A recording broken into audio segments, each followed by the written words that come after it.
Hey y'all, this is Paul Mosley, and this is week 3 of our Renew You series, Even If. Life can be unpredictable, full of change, some good, some not so good, and some complicated. But one thing is constant. One thing never changes.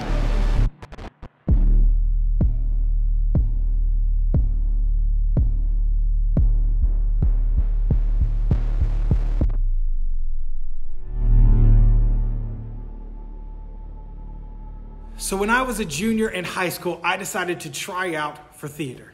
You know, we had a great drama program at my high school, but I had never been involved before. Also, I didn't know what I was doing at all, but my girlfriend at the time convinced me to try out with her. And I wanted to give it a shot, but at the same time, it felt overwhelming and scary. But since we were trying out together, I decided to just go for it. The play was the musical Grease, which was awesome, but presented some other problems, one of which was I was terrified of singing on my own. I had been a member of the chorus and church choir for years, but solo stuff terrified me. So now the idea of auditioning for a play, which is something that I wanted, became terrifying. See what I mean? Some changes can be scary. Despite my fear, I auditioned, and it turns out I could sing on my own. I got the part of one of the T-Birds with his own solo song. And I had a blast over the next 2 years with that amazingly talented group of individuals. That's a good change. My girlfriend at the time, however, was sure she would get a speaking part, but wasn't even invited back for the ensemble, which led to tension between her and I, which became the last straw for us, apparently. We broke up soon after, which was definitely for the best, but at the time it was a negative change in my life. And I bring this up because in this series, we have been talking about change, all kinds of change. And one of the things we often experience with change is fear. Like me auditioning for the school musical, and fear can stop us from making the changes we want. In fact, sometimes we don't even have to experience anything in real life to get our fear going. We can simply imagine a change going wrong, and it's enough to shut us down, like a fear of failure. The idea of not making the team or getting rejected for the date or not getting into the college we want can even stop us from trying. It's scary. Other times before we make a change, we want to know what the outcome will be. If we somehow knew we would make the team before we tried out, then trying out would be a piece of cake. But we can't see the future. We don't know the after. And that is so scary. It's called a fear of the unknown. There's an uncertainty about what's going to happen in the future, which makes the present tough to handle. It makes us feel vulnerable or insecure just facing the possibility of disappointment or being rejected. Other times, our fear of change is connected to whether or not other people are watching us. There are other people on the court when you try out for the basketball team. There were other people at my very audition that I talked about in the story before. If you tell your small group leader that you want to make a positive change in your life or ask your whole small group to hold you accountable, all of a sudden they're paying attention to your choices more than ever. If you tell your parents you want to help out more around the apartment or the house, they're going to watch to see if you follow through.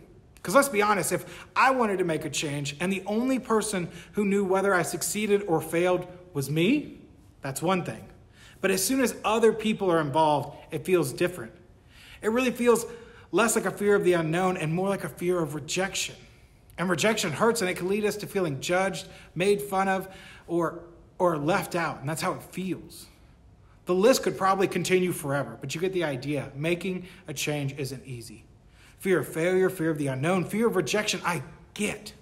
All of that fear can make us want to avoid any sort of change at all, pushing us to want to quit, hide, or play it safe. But what if, even if everything around us never stopped changing, there was a way to not get knocked off track by fear?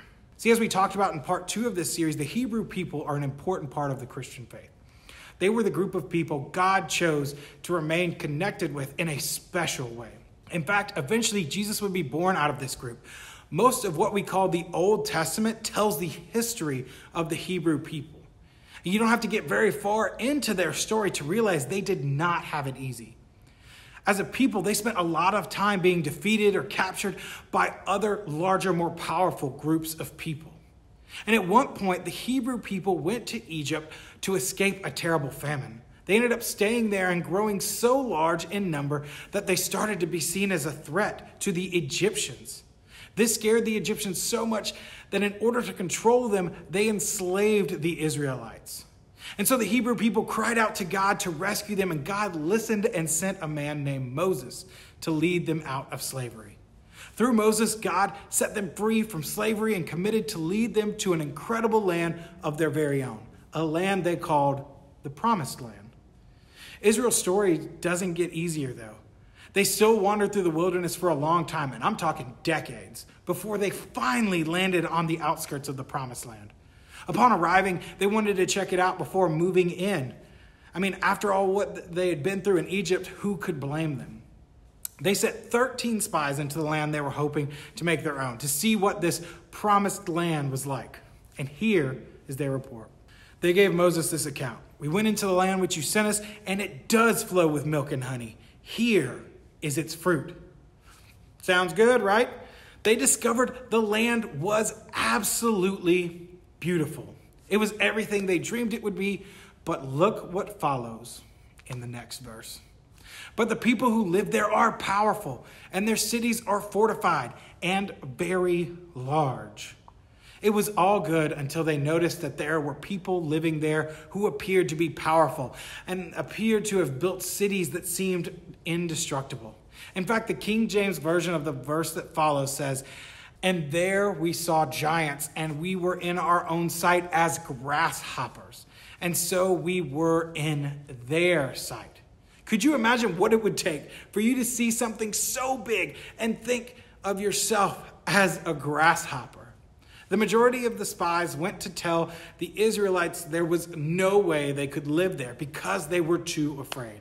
It didn't matter how much they wanted the land, their fear was way too big. And the people were living there were huge, and so we get where they're coming from. Now, we don't actually know the size of the people in the land that they were scoping out, but we don't have to in order to relate to that feeling that they had. When you and I decide to make changes in our life for the better, we face giants too, often in the form of fear. The fear of failure, rejection, the unknown are kinds of giants. And it's not easy to make a change or get out of a toxic relationship or try to confront addiction or to break a different bad habit or to make a positive move we know we should. And often we respond like the spies did. We say, we can't do it. It's too difficult. It's scary. The giant of fear is too big. So even if we genuinely wanted what's on the other side of change, we stay exactly where we are. We have no idea what we could miss out on if we allow our fears to be greater than our attempt to change for the better. You know, if we let our fears control us, they have the ability to cause us to miss out on some really good things in life. The goal behind fear in these moments is for us to miss out on God's best for us. And that is the last thing that the Father wants for us. Fortunately, not all the spies came back with the same report. 2 of the spies, Joshua and Caleb, came back with a completely different view than the other spies. Here's what they had to say. And they said to the entire Israelite assembly, "The land we have passed through and explored is exceedingly good. If the Lord is pleased with us, he will lead us into that land, a land flowing with milk and honey, and will give it to us. Only do not rebel against the Lord, and do not be afraid of the people of the land, because we will devour them. Their protection is gone, but the Lord is with us. Do not be afraid of them." Now, everyone said that they couldn't take the promised land except for these 2 spies.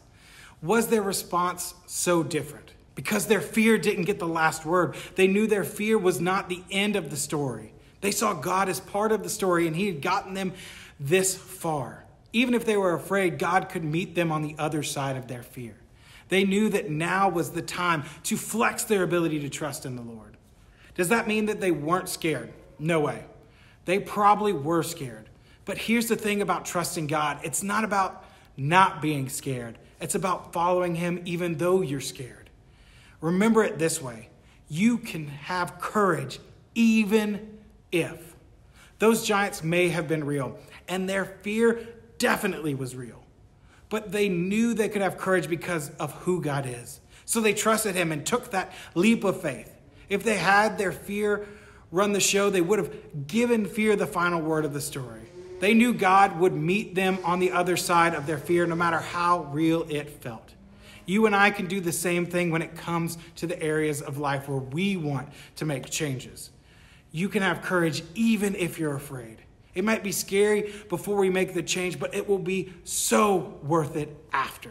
Now, this all sounds great, but what are some ways you can practically put this into action? Well, there's 3 steps. The first is identify the change you want to make. As you listened today, there was probably something that came to mind. Is there something you want to audition or try out for? Is there a relationship that's not good for you that you need to take a step back from for a while? Is there a relationship that needs to be improved and you could take some steps to do that? Is there a habit in your life that needs to be replaced with something healthier or better for you? Is there a grade that needs to be raised? Is there a part of yourself that you're holding back from others because of fear? Now, you may have multiple answers, but for the sake of today, let's just focus on the one. Secondly, identify one fear that surfaced as you thought of it. This is the thing that makes you want to pause and think, I'm not sure I can do that. Maybe it's a fear of rejection or a failure or the unknown. Maybe it's a fear of actually changing. Maybe it's the fear of all the work you're going to have to put in to make the change happen. Whatever it is, this is your giant. Pay attention to the giant. And then, number 3, invite God in. This is your chance to introduce your fear to God. This is your chance to have your Joshua and Caleb moment. This is your chance to remember that God is bigger than your fear. You could do something as simple as praying to God and sharing with him the change you want to make happen and the fear that is keeping you stuck in place. Let sharing your fear be the first step in choosing a different response to fear. Fear is a legitimate and normal thing, but it doesn't have to control us and cause us to miss out. Even when you and I are talking about being scared of that step, we can invite God into that fear because everything may change, but some things never change. And a few of those things are that God is with us and God is for us and that he is bigger than our fear. Imagine if you and I could live with that type of trust. What if we knew that no matter what fear we faced, that God was bigger? And in that trust in God helped us to stay positive in our view of change in our lives, and how much more confident would it make us for the next change? When we live with confidence in the Lord of who God is, even if we're afraid, we can still have courage. Not only that, we have each other. It's one of the reasons we're in Christian community. It gives us an opportunity to have people who walk alongside us, encourage us in our faith, and help us make good changes in our lives. Let's remind each other this week that you can have courage even if. Let's pray. Hey, Father God, we thank you for the example laid out before us by Joshua and Caleb, where they see the things that scare them. And despite their fear, they trust in you. They know that you are bigger, that you are stronger, that you are more magnificent, and that your plan is so much better than our fears and the lies that come from it. God, allow us to trust in you, that despite everything we have going on, that we know that you will meet us on the other side and you will help guide us through. It's in your name we pray. Amen.